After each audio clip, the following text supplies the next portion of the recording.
As bloggers, most of us don't have a lot of extra free time to justify wasting it on activities that don't actually help build our blog. However, there are a lot of things these days that can really distract us from being able to do just that. So we polled our community to find out what some of the biggest time wasters are that most bloggers are doing, and I can attest that even I have been guilty of many of these myself. And I want to share this list with you so that you can identify those and stop wasting your time so you can keep your eye on the prize. Now with this video, we want to have a little bit of fun. So I want you to keep track of how many of these currently apply to you. And at the end, we're going to tell you what kind of blogger that means you, again, currently are. But let's not waste any more time. The first of the top 10 things that distract a lot of bloggers is checking your analytics, your email, news, basically checking anything you can check to make sure that you know everything that's going on at any given point in time with your blog, with the industry, even watching YouTube videos, although that one I do recommend. Definitely keep doing that one. The reality is that the normal variability that happens in your blog traffic from day to day isn't something you should take any action on. And so checking our analytics needs to be something that we do methodically and specifically when we intend to, and we should have a purpose when we do it, not just to see that, oh, things are getting better or oh, things are getting worse. If you like being able to see at a high level how your website's doing, it's probably a good idea to have an analytics dashboard that just is visible and that doesn't pull you away, but rather that, once a day, if you glanced at it, you could be like, woohoo, the numbers are going up. With email and other little tasks like that, even watching YouTube videos, I recommend time blocking. Time blocking is one of the best ways to make sure that we make the best use of our time.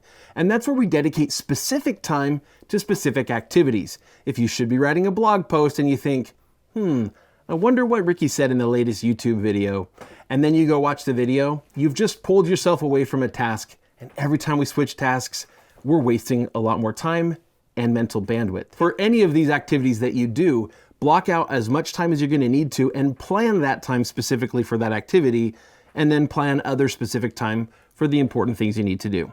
That's a lot of advice in just number one. We're going to go through the next few a little bit more quickly. Number two applies to kind of the news piece from number one, and that is wasting time with FUD, which stands for fear, uncertainty, and doubt, as well as worrying about Google updates, what's going to happen with AI, all this kind of news stuff and changes in the industry.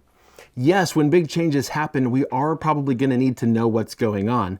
Again, do some time blocking, set aside some time to do some research, but also find a few trusted resources, people who spend all their time worrying about industry updates, and trust them in the things that they say so that you don't have to spend all your time doing all the analysis that they're doing. It's good to know a lot of stuff, but fear, uncertainty, and doubt are going to destroy your blog's success, and they really don't help anyone. It's better to move forward with confidence and only when we need to. Again, keep doing what you know works, and then when we find out something needs to change, that's when it's going to be appropriate to start changing it. Number three, this is shiny object syndrome. This is something that we've definitely been very guilty of at income school sometimes.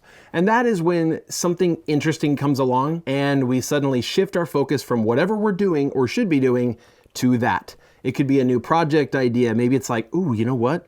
I want to do some product testing, and suddenly you're ordering a bunch of products, but these other blog posts you've already done the search analysis for, you're ready to write, you don't finish them, and then while you're working on this new project, you're like, oh, I got to work on those blog posts, and we keep switching tasks.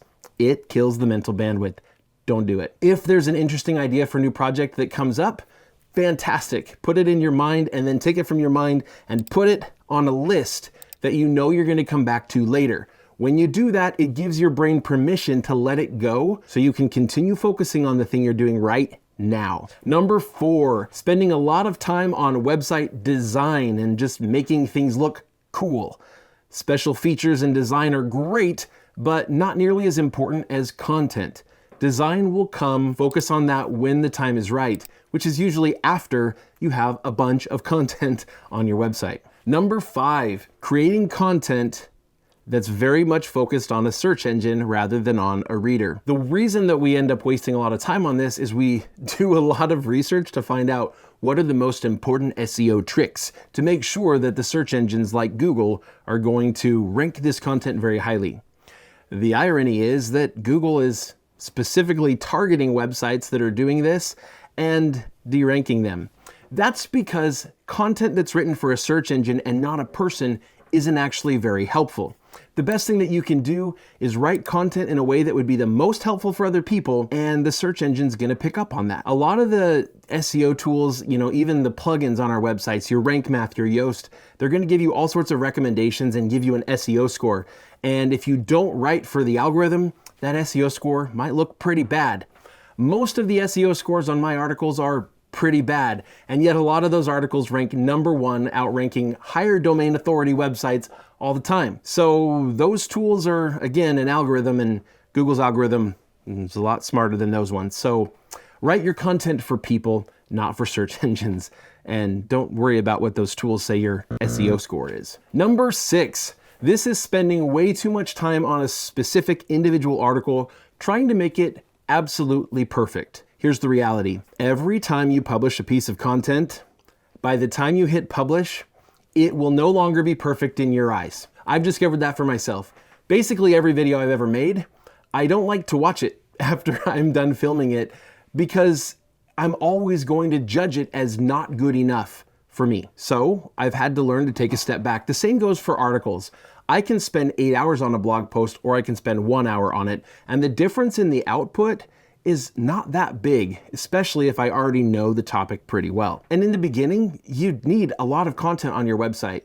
And to build topical authority, we need to write a lot of articles on every subtopic for our website. So what do? We get our articles about 80 to 90% of the way to where we would think they're really good. And usually that takes 10% of the time that it would take to get them perfect.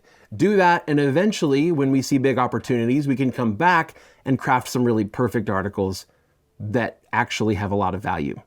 It doesn't make a lot of sense to craft a perfect article that's going to attract 0 views. The next one is analysis paralysis, or paralysis by analysis. I've heard it both ways.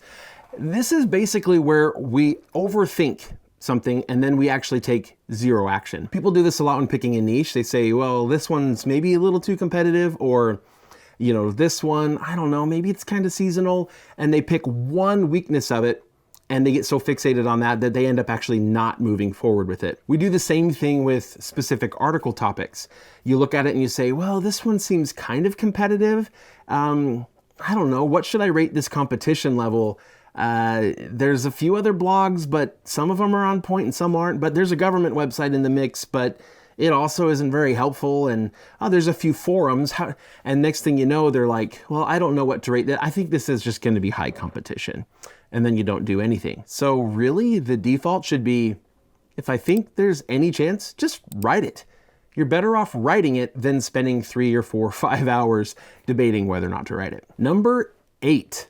This is wasting time producing and publishing mass amounts of content without any sort of brand plan or any cohesive way that it all is going to tie together. This one we were guilty of with cookforfolks.com for sure, and a few sites we created at that time. We had a hypothesis. At the time, people weren't really talking about topical authority, and the hypothesis was, what if we just write a lot of articles across the entire niche that are just pretty low competition? We should be able to win, right? And we did until about last May. And from then on, it started to see a decline. We've since had to go in and we've had to sort of restructure the website, grouping together articles that are closely related, and then add additional content within those sort of subtopics to build topical authority. You need a plan for the structure of your website and how the information all fits together. Don't just produce a ton of content. In fact, having a lot of blog posts that Google thinks are unhelpful will actually harm the ranking of the really good blog posts on your website. We can't treat every blog post independently. We used to be able to. You can't now. More is not always better. Number 9. This is working on those really big out there monetization strategies when your website's still brand new and really nobody's coming to the website. You can spend a lot of time trying to create the perfect product, and then it doesn't sell to anybody because nobody's coming to your site. You're gonna understand your audience a lot better as you get more traffic and as you are able to interact with that audience. So what we need to do is focus on content first, and then we need to focus on building some kind of community, some sort of interaction. We need to be able to get feedback from our audience. You can do some surveys, you can build an email list. Start with those things. Let the info product come a little bit down the road. You're going to waste potentially weeks and even months creating a course or some sort of info product that might not be what your audience actually wants or needs. And number 10, debating with people about what's the perfect ad network and just waiting until you find the perfect one before signing up. We see this in our community all the time. We get someone who says, hey, I've heard some things about Ezoic, that it's hard to use, that some people had a bad experience, tell me about that. And all of a sudden, you'll get people that come from both sides and some people that say, Ezoic is awful. Wait till you can be on Mediavine and go straight to Mediavine. And other people will say, what are you talking about? Ezoic's awesome. I've been with them from the beginning. And once I was big enough for Mediavine, I stayed with Ezoic because I'm making a ton of money and it's working really well for me. Both sides have justification for the way that they believe and the way that they feel. The reality is if you're spending a lot of time figuring out which network is perfect and debating with other people about which network is perfect, you know what you're not doing? Creating content, and you're not making money from ads.